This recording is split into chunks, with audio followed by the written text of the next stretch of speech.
What is the most terrifying fact? You can die any second of the day for no known reason other than your body has decided it's done with this business of living now. You have Brugada syndrome, and you had a fever too long, heart attack, you didn't know you had a brain aneurysm, and you hit your head, pop, you bleed to death inside your skull, just really tall and kinda skinny, you need a collapsed lung. The human body is weirdly fragile for no apparent reason sometimes. My old violin teacher died that way. He got 5 kids, then went grocery shopping, and on the way back to the car, fell over dead in the parking lot. He was 42. Where did he get the kids from, and why did he collect them prior to grocery shopping? The defense mechanism of the Fulmar chick. When threatened, Fulmar chicks will projectile vomit a nasty, sticky orange colored, oil type substance at its attacker. The vomit hardens and glues the attacker's feathers together, rendering it flightless. So now the attacker tries to clean the vomit off in a body of water, only for them to find out the oil type vomit has effectively removed all possibility of buoyancy in water. And the attacker sinks to the bottom and drown, while the Fulmar chick looks on from a distance, watching, waiting for the bubbles to stop, and silently chuckling to itself. Terrifying. I wish I was that cool. To be fair though, humans have learned to become wizards who make weapons harnessing the power of fire, lightning, viruses, poisonous chemicals that melt enemies from the inside out, and even the very subatomic forces of the universe. We are doing alright. My mum died of ischemic heart disease. She had no symptoms at all, just went to sleep one night and never woke up, as it's what also killed my granddad. It's super likely I have it, but I can't get tested until I'm over 40 and only if the doctor decides it's enough of a thing. I feel where you're coming from. My grandmother and father both had 10+ aneurysms in their brains from a genetic defect. I most likely have them too, but they often develop gradually, so I can't get my doctor to scan my brain until I'm 40 in 5 years. My grandmother died at 38. My father had one burst 2 years ago and just barely survived. Every day I wonder if my brain's going to explode from something that is easily detectable and treatable if caught in time, but that I cannot convince my doctor to approve. It's infuriating and terrifying. Why are there age limits? You've already done many things for the last time. There are countless things yet to do for the first time. Gotta love that positivity. 3. After you are medically dead, your brain exhibits a spasm of activity, as if it knows it is now dead. It's making sure any hanging threads are closed before it shuts down. A graceful shutdown allows for a more stable reboot. Garbage collection. No memory leaks. Spiders can eat hummingbirds. This sounds like an Australia thing. Hummingbirds are only in North and South America, so the spider likely lives on the same landmass as you. The US has lost a confirmed 14 nuclear missiles since 1950, and we still don't know how many nukes the Soviet Union lost. How does one even lose a ducking nuke? One example would be when a US bomber collided with a tanker midair and the bomb was lost as a consequence. There's plenty of world ending, or at least human ending, junk in space, and it's possible that something will hit us eventually. Most of what we know about is bright shiny things that reflect light well, but there are a whole lot of others that are really dark. It's like the solar system has a bunch of ping pong balls floating around. Some of them are bright and shiny white or rock colored, but some look spray painted black or very dark brown. We know where a lot of the shiny ones are, but the dark ones are almost invisible on the backdrop of dark space, and we only really see them when they move in front of something bright or light hits them at just the right angle. If they are moving quickly, we might have a few hours up to a week to prepare, and that's assuming someone spots it the moment it gets close enough to see with the telescope. Sometimes we don't see them, and we only see them after they've already missed Earth. The odds are really low that we'll actually get hit by any given rock, because space is really big. But there are lots of rocks out there, with plenty of time to float around, so eventually Earth will get hit. A lot of potentially apocalyptic asteroids pass by our planet daily, and yet most of them we only notice when they do something blatantly obvious. like pass between the earth and moon. It's horrifying. Ducking rabies. I still get chills whenever I think of the comment in one of the threads. I checked on the original post, but it's removed now. That stuff is nightmare fuel. Edit. The world limit in the comment below was full. The comment is from u/Zeri Masterpiece. I had copied the comment and kept it in my notepad to share it with people who were taking this very lightly. Could you give us the gist? I need to know this now. Rabies. It's exceptionally common, but people just don't run into the animals that carry it often. Skunks especially, and bats. Let me paint you a picture. You go camping, and at midday you decide to take a nap in a nice little hammock while sleeping. A tiny brown bat, in the rage stages of infection, is fidgeting in broad daylight, uncomfortable and thirsty due to the hydrophobia, and you snort, startling him. He goes into attack mode. Link.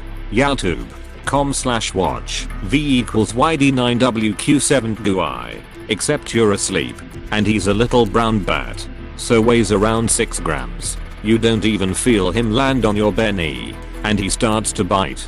His teeth are tiny, hardly enough to even break the skin. But he does manage to give you the equivalent of a tiny scrape that goes completely unnoticed. Rabies does not travel in your blood. In fact, a blood test won't even tell you if you've got it. Antibody tests may be done, but are useless if you've ever been vaccinated. You wake up none the wiser. If you notice anything at the bite site at all, you assume you just lightly scraped it on something. The bomb has been lit, and your nervous system is the wick. The rabies will multiply along your nervous system, doing virtually no damage, and completely undetectable. You literally have no symptoms. It may be 4 days, it may be a year, but the camping trip is most likely long forgotten. Then one day your back starts to ache. Or maybe you get a slight headache. At this point, you're already dead. There is no cure. The sole caveat to this is the Milwaukee Protocol, which leaves most patients dead anyway, and the survivors mentally disabled, and is seldom done. See below. There's no treatment. It has a 100% kill rate. Absorb that. Not a single other virus on the planet has a 100% kill rate. Only rabies. And once you're symptomatic, it's over. You're dead. So what does that look like? Your headache turns into a fever, and a general feeling of being unwell. You're fidgety, uncomfortable, and scared, as the virus that has taken its time getting into your brain finds a vast network of nerve endings. It begins to rapidly reproduce, starting at the base of your brain, where your pons is located. This is the part of the brain that controls communication between the rest of the brain and body, as well as sleep cycles. Next you become anxious. You still think you have only a mild fever, but suddenly you find yourself becoming scared, even horrified, and it doesn't occur to you that you don't know why. This is because the rabies is chewing up your amygdala. As your cerebellum becomes hot with the virus, you begin to lose muscle coordination and balance. You think maybe it's a good idea to go to the doctor now, but assuming a doctor is smart enough to even run the tests necessary in the few days you have left on the planet, odds are they'll only be able to tell your loved ones what you died of later. You're twitchy, shaking, and scared. You have the normal fear of not knowing what's going on. But with the virus really ducking the amygdala, this is amplified 100-fold. It's around this time the hydrophobia starts. You're horribly thirsty. You just want water, but you can't drink. Every time you do, your throat clamps shut and you vomit. This has become a legitimate, active fear of water. You're thirsty, but looking at a glass of water begins to make you gag and shy back in fear. The contradiction is hard for your hot brain to see at this point. By now, the doctors will have to put you on force to keep you hydrated. But even that's futile. You were dead the second you had a headache. You begin hearing things, or not hearing at all as your thalamus goes. You taste sounds. You see smells. Everything starts feeling like the most horrifying acid trip anyone has ever been on. With your hippocampus long under attack, you're having trouble remembering things, especially family. You're alone, hallucinating, thirsty, confused, and absolutely, undeniably terrified. Everything scares the literal shit out of you at this point. These strange people in lab coats, These strange people standing around your bed crying. Who keep trying to get you drink something and crying. And it's only been about a week since that little headache that you've completely forgotten. Time means nothing to you anymore. Funny enough, you now know how the bat felt when he bit you. Eventually, you slip into the dumb rabies phase. Your brain has started the process of shutting down. Too much of it has been turned to liquid virus. Your face droops. You drool. You're all but unaware of what's around you. A sudden noise or light might startle you, but for the most part, it's all you can do to just stare at the ground. You haven't really slept for about 72 hours. Then you die. Always. You die. And there's not one ducking thing anyone can do for you. Then there's the question of what to do with your corpse. I mean, sure, burying it is the right thing to do, but the ducking virus can survive in a corpse for years. You could kill every rabid animal on the planet today, and if 2 years from now, some moist, preserved, rotten hunk of used to be brain gets eaten by an animal, it starts all over. So yeah, rabies scares the shit out of me, and it's ducking everywhere. Source: spent a lot of time working with rabies. Would still get my vaccinations if I could afford them. Closed bracket.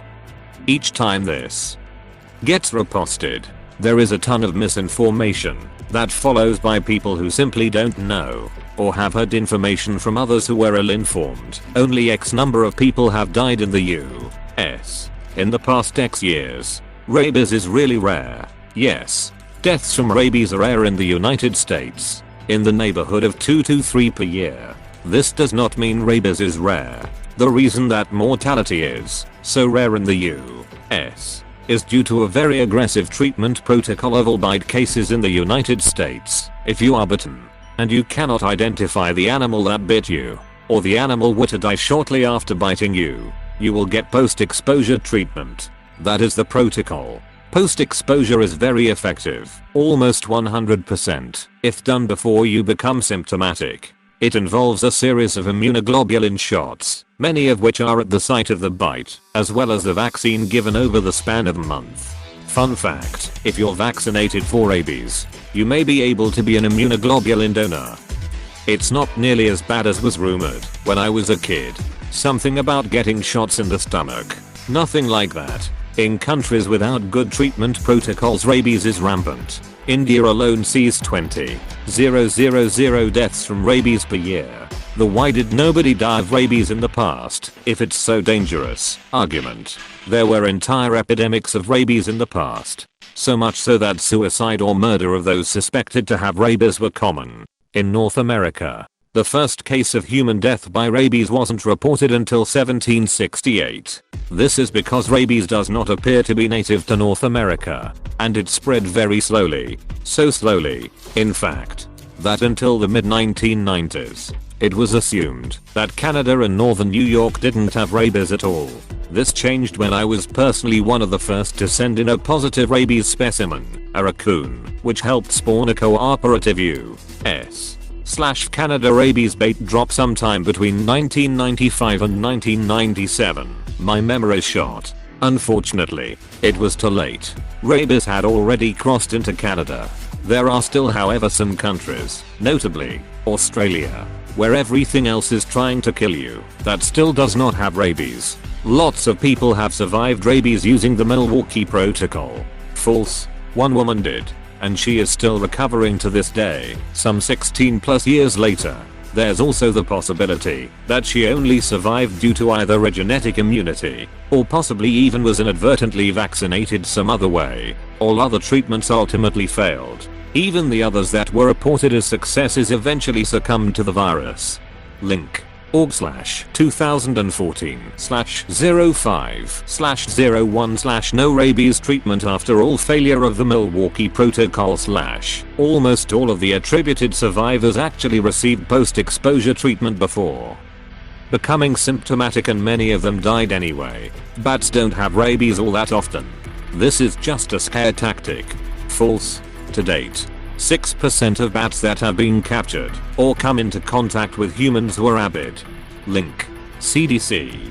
gov/rabies/bats/education/index. HTML. This number is a lot higher when you consider that it equates to 1 in 17 bats. If the bat is allowing you to catch/touch it, the odds that there's a problem are simply too high to ignore. You have to get the treatment within 72 hours, or it won't work anyway. False. The rabies virus travels via nervous system and can take several years. Link emidv.com/rabies/rabies incubation period. HTML to reach the brain depending on the path it takes. If you've been exposed, it's never too late to get the treatment. And just because you didn't die in a week does not mean you're safe. A case of a guy incubating the virus for 8 years. Link willy.com/journal/10 1002/%28 ISSN% 291531-8249. At least I live in Australia. No.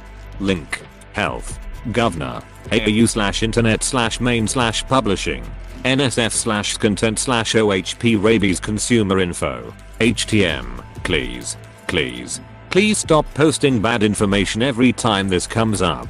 Rabies is not something to be shrugged off, and sadly, this kind of misinformation killed a 6-year-old just this Sunday. Link snooze.com/news/Riker Rock killed by rabbit bat Orlando, Florida/ stop it. Hey, thanks for watching, and don't forget to subscribe.